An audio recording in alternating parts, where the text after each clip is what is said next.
sentido faz dar instrução a uma garota como você? Prosseguiu a mulher. É como lustrar uma escarradeira. E nessas escolas você não vai aprender nada que preste.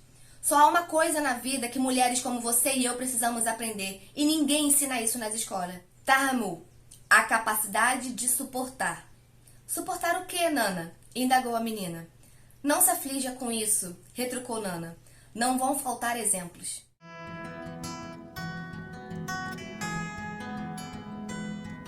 Oi pessoal, eu sou a Miriam do Cheirinho Bom de Livro e no vídeo de hoje nós vamos falar um pouco sobre A Cidade do Sol, de Khaled Hosseini. Esse foi um dos livros mais tensos que eu já li, pois mostra a realidade das mulheres e das meninas que vivem lá no Afeganistão. E é assim, um verdadeiro soco no estômago. O autor, Khaled Hosseini, ele nasceu no Afeganistão, porém lá para a década de 80 ele se mudou para os Estados Unidos junto com seus pais. E o seu livro mais famoso é O Caçador de Pipas. É esse livro aqui. Inclusive, eu pretendo ler esse livro o mais breve possível, ainda esse ano, se eu conseguir encaixar, né? E tem um outro livro também que ele escreveu, que é O Silêncio das Montanhas, que eu vou mostrar aqui pra vocês também. Esse livro aqui, eu já li, em breve vou trazer resenha dele aqui pra vocês. Por que que eu tô trazendo esses livros aqui sobre o Afeganistão, sobre os lados de lá?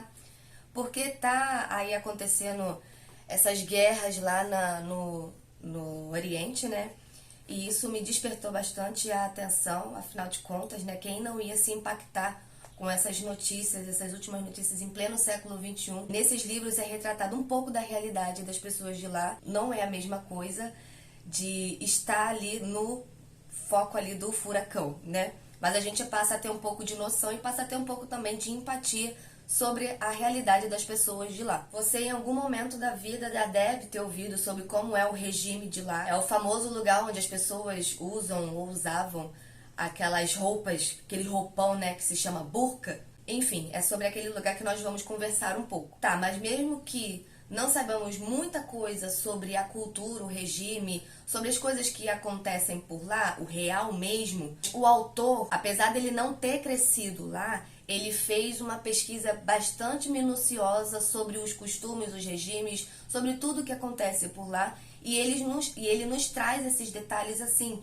com bastante precisão nos livros que ele escreveu. Aqui nós temos uma leitura sobre a ótica feminina daquele lugar. Vocês sabem que a vida de lá é muito difícil, que as mulheres de lá vivem numa opressão horrorosa. Se você acha que as mulheres aqui do Brasil, elas sofrem, muitas mulheres se queixam que o patriarcado oprime as mulheres e blá blá blá, só que quem lê a realidade das mulheres do Afeganistão não chega nem aos pés do sofrimento que as mulheres daqui sofrem. Então, a gente passa a ampliar assim o nosso horizonte e conhecer realmente o que é viver sob uma opressão onde você simplesmente não tem escapatória, você não tem uma chance de melhoria, não tem chance de mudança de nada.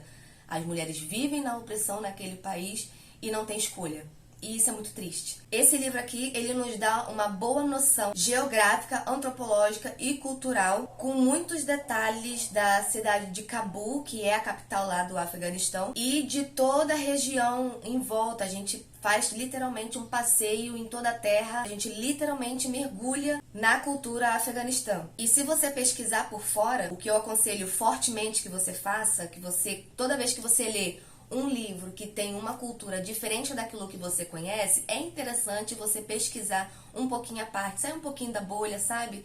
E pesquisar os costumes, a parte geográfica, geopolítica do local, para você, assim, ter um conhecimento mais profundo sobre o livro que você está lendo. Você vai adquirir um conhecimento muito mais excelente sobre a obra e você vai entender muito mais sobre o que o autor quer dizer e sobre o que os personagens passam, né, gente? Porque, apesar desse livro aqui ter personagens fictícios, a realidade aqui, o que é descrito, é real, cara. E durante a leitura eu pude perceber que o autor, ele literalmente nos ajuda a compreender ali todo aquele território. As informações que chegam assim pra gente, geralmente elas são absolutamente rasas. Muitas vezes as informações chegarem aqui de forma amenizada, às vezes até, se você não prestar atenção, as informações elas podem chegar aqui de forma deturpada. Então, é muito importante, toda vez que vocês verem alguma informação pela grande mídia, busquem outras fontes, busquem informações para verificar mesmo se aquilo que vocês estão vendo, se aquelas informações que estão sendo passadas é realmente a verdade. Busquem sempre a verdade. Essa minha edição aqui que eu tenho, ela parece ser econômica, porque ela não tem orelha, ela não tem nada. Eu ganhei esse livro, né, da minha cunhada, já tem, ó, muitos anos. Esse livro estava parado ali na minha estante, só que aí há um tempo atrás, eu ouvi alguém comentando sobre essa história e eu percebi que, como ela estava parada ali, peguei para ler. Essa aqui é da editora Agir. Eu particularmente não conhecia essa editora. Ele tem 368 páginas. As folhas, elas são brancas, ó. Apesar das letrinhas serem pequenininhas, elas são confortáveis, tá? Porque tem livros que tem a página branca e a leitura e as letras pequenininhas e são muito difíceis de ler, sabe? Porque às vezes a página é meio transparente. Esse aqui não, esse aqui é tranquilo. Então eu vou contar agora um pouquinho sobre a história. O livro aqui, ele é narrado em terceira pessoa e conta a história de duas mulheres que vivem sob o regime lá do Afeganistão, que é um regime totalitário, onde as mulheres não têm direitos nenhuns. Os homens têm lá algumas regras, mas vamos dizer que eles têm muito mais regalia do que as mulheres. Só para vocês terem noção, as mulheres, pelo menos na época que é descrito aqui, elas não tinham autorização nem para sair de casa sem a companhia de um homem. Esse país, ele vive em crise, vive em tensão de guerra, em conflitos internos, conflitos internacionais, e que todos esses conflitos, todos esses problemas que as pessoas passam lá é relatado assim, aos poucos. Primeiramente, nós vamos conhecer a Mariam. E mais à frente, nós vamos conhecer a segunda mulher, que é a Layla. Elas são criadas assim de maneiras totalmente diferentes, em tempos diferentes, mas as suas vidas, elas em algum momento vão se cruzar, porque as duas serão esposas do Rashid, que é um personagem que também vai aparecer aqui um pouquinho mais pra frente. A Cidade do Sol, ele é dividido em 4 partes. A primeira parte é contada a história da Mariam. A segunda parte é contada a história da Layla. Na terceira parte é contado como o relacionamento delas é construído, já morando na mesma casa, e como o laço entre elas foi saindo de duas pessoas totalmente estranhas, principalmente por parte da Mariam, que não queria se misturar, tanto que ela tinha até um pouco de ressentimento quando a Layla chegou. E na quarta parte nós temos ali o desfecho. A partir de agora eu vou contar detalhes importantes da história, vai ter spoiler sim, porque quem me acompanha aí das últimas resenhas pra cá sabe que todas as minhas resenhas já estão vindo com spoiler, porque eu tenho muita coisa pra falar sobre esses livros e eu não gosto de me sentir limitada a falar só o basiquinho sobre ele, porque se eu quisesse só o basiquinho, eu lia só a sinopse. Então, se você ainda não leu o livro, eu sugiro que você pare por aqui, leia o livro e depois volte aqui no vídeo para terminar de ver. Se você já leu ou não liga aí para spoiler, você não se importa e mesmo assim depois vai pegar o livro para ler, é só você continuar até o final desse vídeo. Vamos começar falando sobre a história da Mariam. A vida da Mariam, ela é ruim desde a concepção. Ela não foi uma criança desejada. A Mariam, ela é a filha bastarda de um homem rico chamado Jalil. Esse homem, que é o pai da Mariam, ele engravidou a empregada quando ela tinha ali por volta dos seus 15 anos de idade. E por conta disso, esse homem, ele já tinha 3 esposas. E as mulheres, elas ficaram enfurecidas quando isso aconteceu. A culpa não era da Nana, que é a mãe da Mariam. Ele engravidou essa mulher, as mulheres ficaram com raiva, as esposas dele ficaram com raiva. E ao invés dele assumir a Nana como esposa ou assumir a criança, o Jalil, ele mandou a Nana embora e construiu ali uma colba para ela morar. Colba, na verdade, é uma espécie de casebre, lá nos confins dos infernos lá. Um lugar bem afastado, justamente para não ter contato nenhum. E por conta dessa condição de ter sido mandada embora, ela se tornou uma pessoa muito amarga, sabe? Até mesmo porque, né, ela não tinha culpa de nada, mas ela carregou a culpa de tudo. Essa amargura toda é descontado na Mariam. Conforme o tempo foi passando, o Jalil, ele tinha um carinho especial pela Mariam, apesar de não ter coragem o suficiente para assumir essa criança, ele frequentemente ia visitar a colba onde Nana e a Mariam moravam. A Mariam, ela ficava totalmente eufórica quando o pai ia visitar, porque assim, o pai era o herói da vida dela. ela não tinha noção de nada, né? Era geralmente todas as quintas-feiras que o pai aparecia pra visitar. Então ela já ficava num estado ali, caraca, meu pai vai vir e tal, ele vai me contar histórias, vai mostrar que o mundo é maravilhoso e blá blá blá. Não posso negar que realmente Jalil amava muito a filha, como eu já falei, e o amor ele era muito recíproco. Mas por conta dessa ilegitimidade da filha, ele tinha vergonha dessa situação, então para ele estava tudo bem manter a filha afastada de tudo e de todos. Ele tinha outros filhos, só que eles não conviviam de maneira nenhuma. Ele não levava ela para canto nenhum, a privou de muita coisa, apesar dele ser um cara rico, né, um cara que tinha posses, um cara que tinha condições, né? E até os 15 anos de idade, ela não tinha essa malícia toda para entender a problemática dessa situação. Ela simplesmente ficava ansiosa toda vez que o pai ia lá visitar. Em 1974, antes dela completar lá os seus 15 anos de idade, ela pediu como presente de aniversário para ir ao cinema, que por acaso o cinema o pai era dono. Ele obviamente desconversou ali, mas a Mari ela já estava decidida que queria conhecer o tal cinema, ela queria conhecer ali um pouco das coisas que o pai falava. Quando chegou o dia do aniversário, ela se arrumou toda, porque ela sempre se arrumava para receber o pai, e a mãe até debochava dela por conta disso, porque né, a mãe amarga como tava, sabia da maldade da situação, ficava jogando essas coisas, só que a menina ela não entendia muito disso. Não entendia por que a mãe era tão amarga, porque o pai era maravilhoso. E ficou esperando o pai chegar. E ficou esperando. Esperou. Só que o pai não compareceu. A menina, como já estava num estado de ansiedade tão grande, ela resolveu por conta própria ir ao encontro do pai. E foi a partir desse dia que ela tomou essa decisão de ir ao encontro do pai. Foi onde começou as suas desventuras e os princípios da sua extrema infelicidade. Porque Maria, ela foi até a casa do pai. E quando ela chegou lá, ela ficou chamando o pai, ela chegou na casa do pai, aquela casa maravilhosa, né?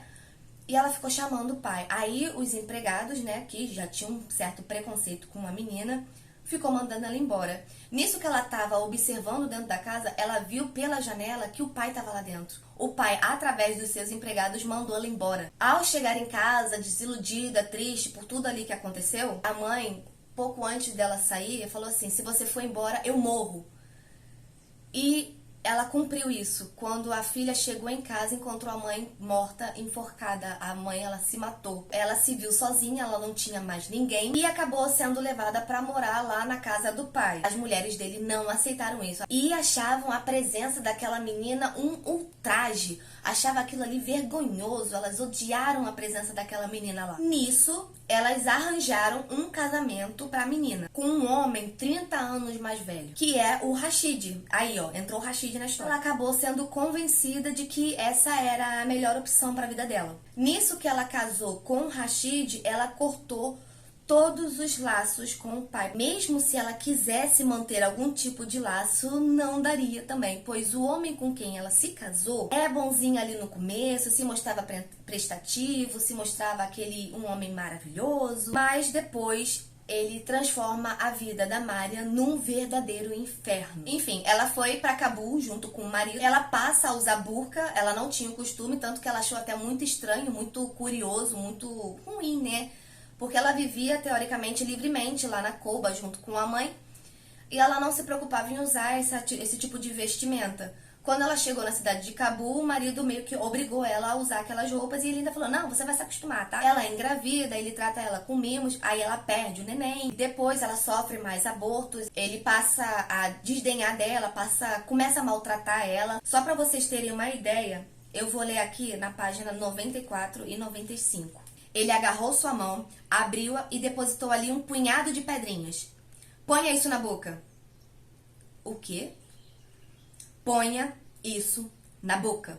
Com aquelas mãos vigorosas, ele agarrou seu rosto, meteu 2 dedos em sua boca, obrigando-a a abri-la, e enfiou ali aquelas pedrinhas duras e frias.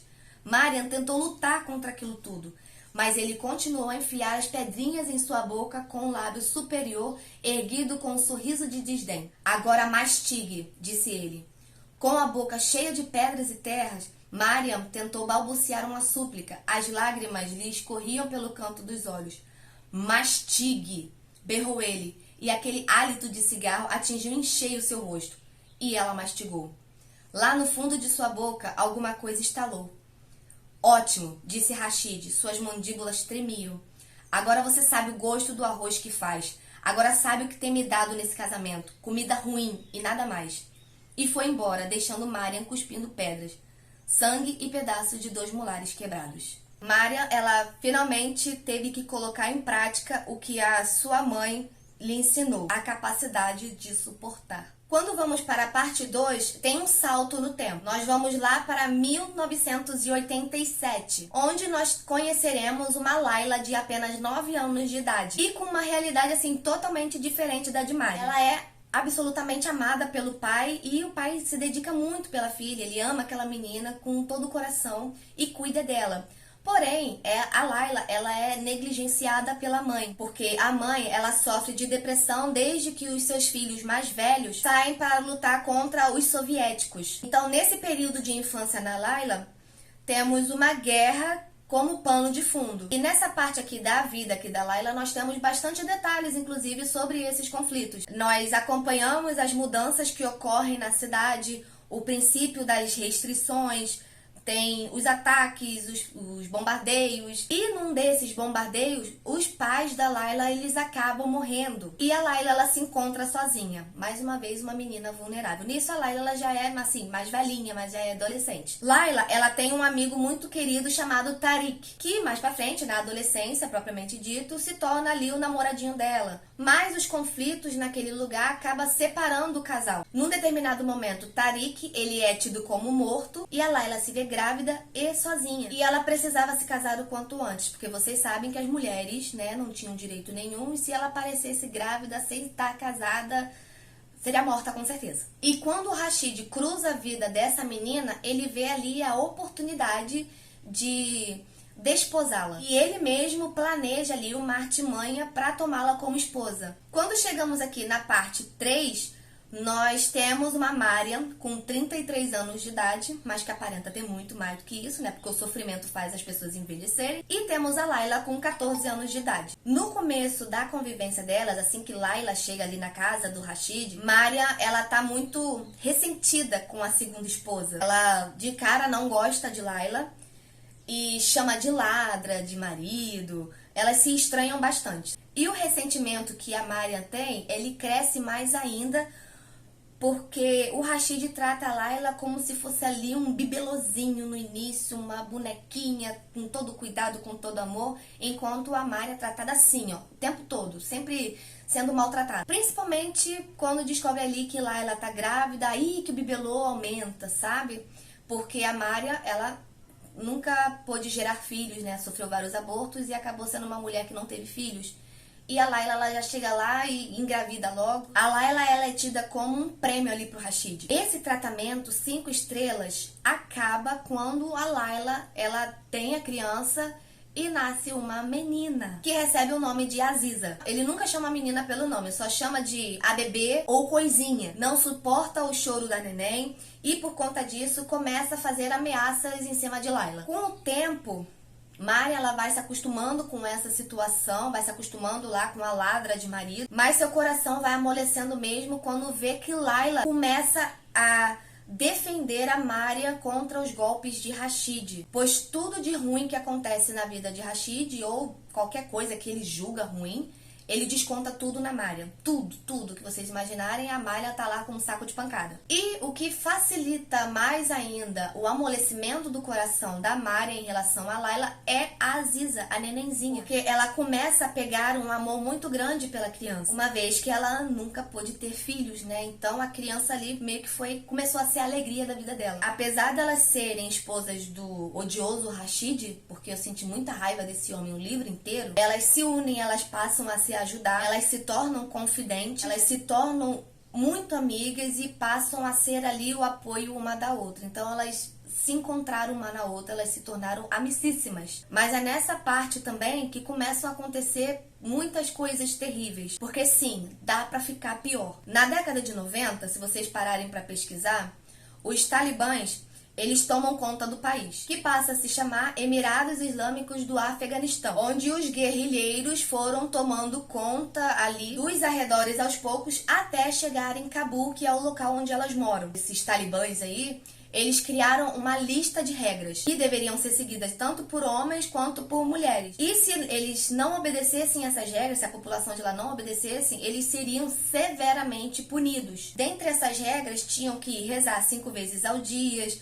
Se fosse pego fazendo outra coisa sem ser a reza, seriam espancados. Era proibido cantar, dançar, ler livros ou filmes, jogar carta, jogar xadrez. E se for pego convertendo muçulmanos para outra religião, era executado, dentre várias outras regras.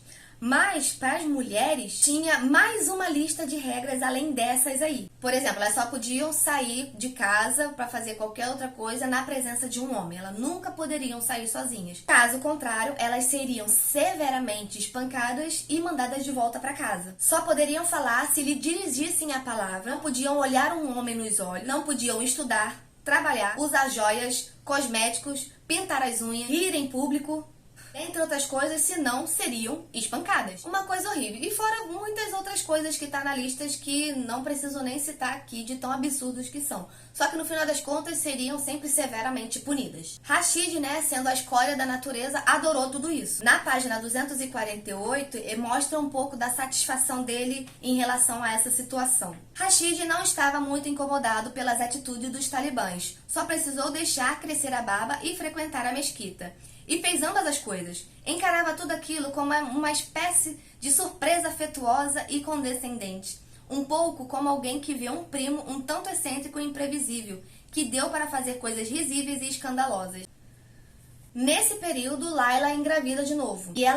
E quando ela engravida do Rashid, ela cogita a possibilidade de tirar a criança. Ela estava com um vergalhão desse tamanho assim para poder enfiar, né? Porque ela não queria ter um filho de Rashid. Ela ficou lembrando de quando descobriu que estava grávida de Aziza, ela engravidou do Tariq, né?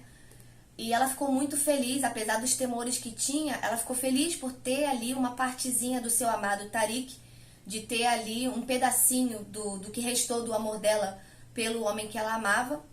Então aquela menina, ela foi muito desejada, apesar de todas as dificuldades que passavam, a neném ela foi muito desejada. Diferente dessa segunda gravidez que ela teve, porque ela estava gestando uma criança do homem que ela odiava e que era o marido dela. Então ela realmente cogitou a possibilidade de tirar a criança. Só que aí ela lembrou, botou a mão na consciência de que aquela criança não tinha culpa de nada.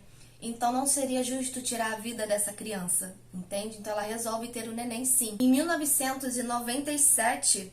ela teve um menino nas piores condições possíveis. Os hospitais não tinham condição nenhuma para poder uma mulher ter um filho. Mas acabou tendo a criança ali e o menino ele se chamou Zalmay. Não preciso nem dizer que o Rashid adorou ter um filho homem. O menino virou tipo o senhorzinho da casa. Todas as vontades do menino eram atendidas e o Rashid só dedicava todas as suas atenções para o menino. Mas não pensem que houve diferença de afeição daquelas mulheres para a criança, não. Elas amavam as duas crianças da mesma maneira, elas amavam muito, protegiam, faziam de tudo para proteger aquelas crianças. Só que com o menino foi um pouco mais difícil, porque tudo que o Zalmay fazia, seja certo ou seja errado, principalmente errado, o Rashid passava pano, porque aquela criança tinha que ter todas as vontades saciadas. Então muitas vezes, até quando a Layla ia corrigir o menino, o Rashid ficava com raiva. Eu não preciso nem dizer as consequências, né? Se eu enumerar tudo o que acontece nessa parte, eu vou ficar, horas nesse vídeo. O final aqui dos personagens não foi exatamente como eu esperava, porque geralmente a gente sempre espera no final dos livros que tudo fique bem, né? Mas aqui retrata uma realidade e a realidade nem sempre é o melhor dos mundos. O Rashid, ele teve o que mereceu, e ele morre, e eu tive ali um gostinho de vingança. Não sou de ferro. Porém, trouxe consequências muito severas para aquelas mulheres, principalmente para Mariam. Apesar do final da Mariam ter sido surpreendentemente triste, o final dela não tinha como ser diferente, não tinha como ser de outra forma, até mesmo porque as mulheres daquele lugar, como eu repeti várias vezes aqui, elas não tinham direito a nada. E a consequência da morte do Rashid para Mariam lhe custou literalmente a vida. Mas a Layla, ela teve uma segunda oportunidade, porque num determinado momento aqui, o Tariq, ele volta. E a Mariam, ela fica assim, muito surpresa, e ela fica pasma, e ela chega a passar mal com isso, porque ela tinha certeza que ele tinha morrido, porque se ela soubesse que o Tariq estava vivo, ela jamais teria se casado com o Rashid. Mas lembra da artimanha que eu falei que o Rashid fez para se casar com ela? Enfim, mas ele voltou, o Rashid morto, ela finalmente teve a oportunidade de construir uma família com o Tariq. Ele lá com as consequências da guerra que ele enfrentou, as consequências ali daquele sofrimento, tanto que eles eram pessoas jovens, tinham ali seus 20 e poucos anos e tinham aparência ali de pessoas de mais de 30, 40 anos, de tamanho sofrimento que eles passavam. Eles pareciam ser muito mais velhos do que realmente da idade que tinha. Quando eu peguei essa resenha aqui para poder fazer e fui lembrando dessas situações, gente, engasga aqui, sabe? Mas é muito necessário de se ler, pois assim, nos tira de uma bolha e nos dá literalmente um choque de realidade. Quando eu finalizei esse livro, eu simplesmente dei graças a Deus de não ter nascido pros lados de lá. Eu, sinceramente, não teria forças de suportar o que essas mulheres fictícias suportaram e, com certeza, as mulheres reais da qual elas são retratadas suportam. Para finalizar, eu vou ler o trecho aqui no pós-fácil do autor, na página 365. Há quase 3 décadas, a questão dos refugiados afegãos vem sendo uma das crises mais sérias de todo o mundo. A guerra, a fome, a anarquia e a opressão têm forçado milhões de pessoas, como Tariq e sua família na história, tá aí o motivo dele ter sumido, a abandonarem suas casas e fugirem do país para se instalarem em regiões vizinhas, no Paquistão e no Irã. No auge desse êxodo, chegou a haver 8 milhões de afegãos vivendo no exterior, como refugiados. Ainda hoje, há mais de 2 milhões deles que continuam no Paquistão. Esse pós-fácil aqui, ele é datado em 31 de janeiro de 2007. O mundo está sempre em constante mudança. O que está acontecendo hoje em dia é diferente do que foi datado aqui em 2007, no pós-fácil do autor. Então é importante a gente estar buscando, sim, informações, porque isso nos tira de uma bolha de ilusão, nos tira da bolha da nossa realidade e nós podemos perceber e até criar uma certa empatia de pessoas que sofrem situações muito, muito, muito diferentes daquilo que está no nosso cotidiano. É choque de realidade em cima de choque de realidade. Então é isso, gente. Eu espero muito que vocês tenham gostado dessa resenha, que tenha agregado algo na vida de vocês. Espero que vocês leiam esse livro, porque eu acho muito importante ler sobre esses assuntos também. E aqueles recadinhos de praxe, né, gente? Curtam esse vídeo, caso vocês tenham gostado. Comenta aqui nos comentários o que vocês acharam. Se inscreva no canal, caso você ainda não tenha se inscrito. E ativa aí o sininho de notificação para vocês não perderem nenhum outro vídeo que eu venha postar nesse canal maravilhoso. Um beijo e fiquem com Deus. Tchau!